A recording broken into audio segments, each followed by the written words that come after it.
Hello, gamer.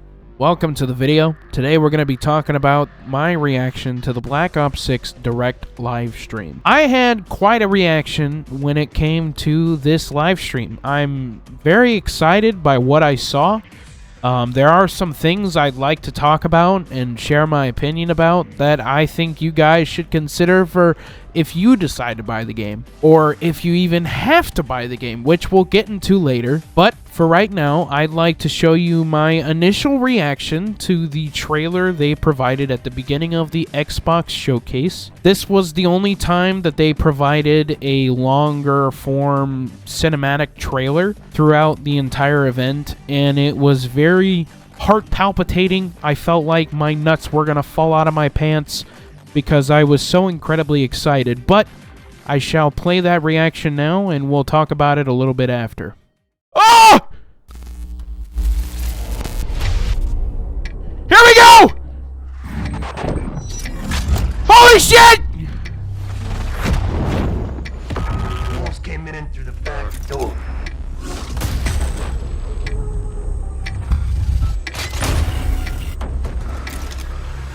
Don't trust. Here we go!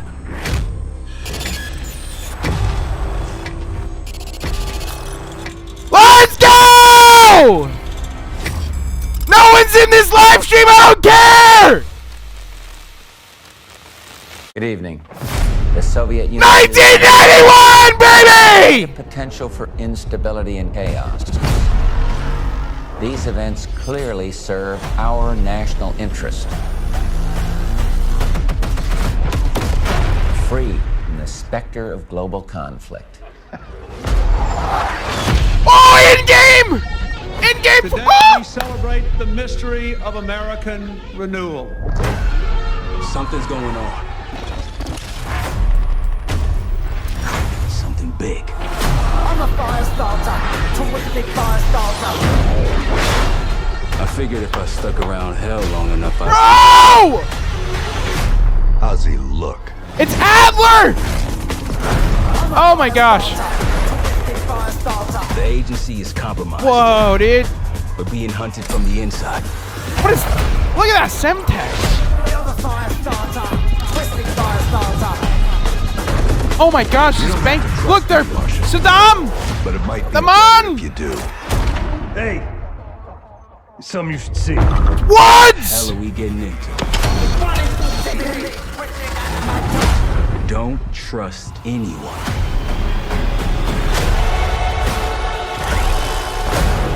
Jug? Yeah!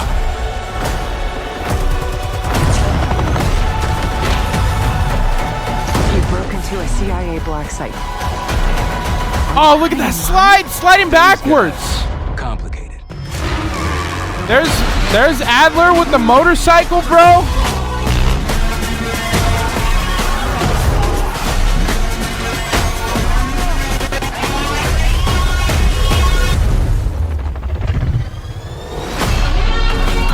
Whoa! May God continue to bless the United States of America. God bless America, ladies and gentlemen! So, many of you have probably seen that trailer, and probably, if you're a Call of Duty fan, had a very similar reaction, especially if you're a Black Ops lover like myself. Now, there are a few things I'd like to touch on, and one of the first is Omnimovement. The idea of Omnimovement was really exciting to me because it felt like another dimension of movement, similar to when they tried to innovate during Advanced Warfare with the exosuits and Black Ops 3 with the jetpacks and whatnot. Those were cool innovations, but they were like a little too much. I feel like Omnimovement can create a third dimension for movement that can bring a different competitive edge to the game, but without it being like really ridiculous. And I hope it doesn't become ridiculous, because I'm sure it can with how people are with movement in Modern Warfare 3. Omni-movement is something that affects all game modes. That's the campaign, the multiplayer, and zombies. So we'll be kind of coming back to that as we go through this video, because it will be different how it can affect each game mode, because each game mode is different. As for the campaign, and the only reason I'm interested in the campaign is mostly because it's usually the first thing that I play when I play a new Call of Duty. It's just always been my tradition that I like to go through the campaign to really, you got to get the whole juices out of the game, all your whole money's worth, right? So I like to play through it. And there's been plenty of Call of Duties in the past that have had absolutely monumental, historic campaigns. And this one looks interesting. There's been a lot of rumors and leaks on Twitter that have suggested that many of the missions could be open world, which is very disappointing. And I think that many people didn't enjoy the open world missions in Modern Warfare 3, including myself. I absolutely despised them. I thought they lacked any innovation whatsoever. But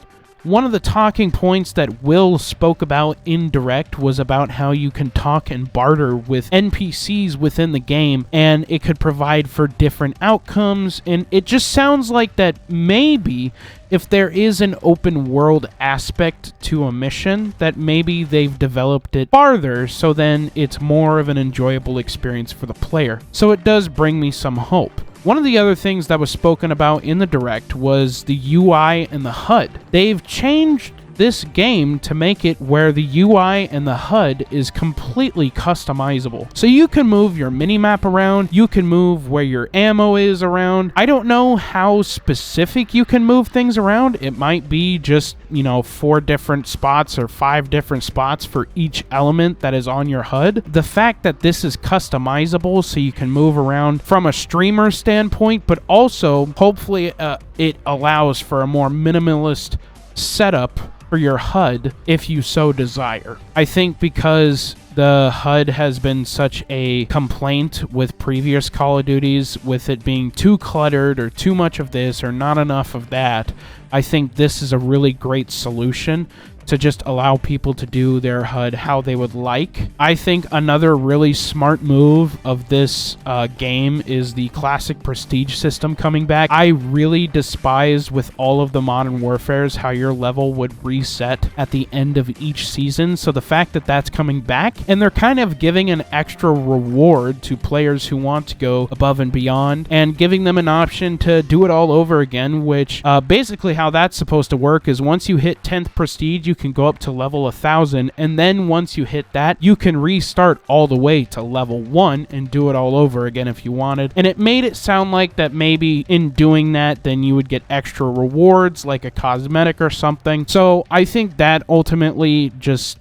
pays off way better than what Modern Warfare was doing with the whole resetting of levels at the beginning of each season. Obviously, the return of theater mode as a creator, and for many Call of Duty creators, it's a huge win. Not to mention, this game will actually launch onto the Xbox Game Pass. So if you have an Xbox, or I believe if you have a PC and you are a subscriber to the Xbox Game Pass, which is like $10 a month, you will be able to download the game for free on launch, which is really crazy.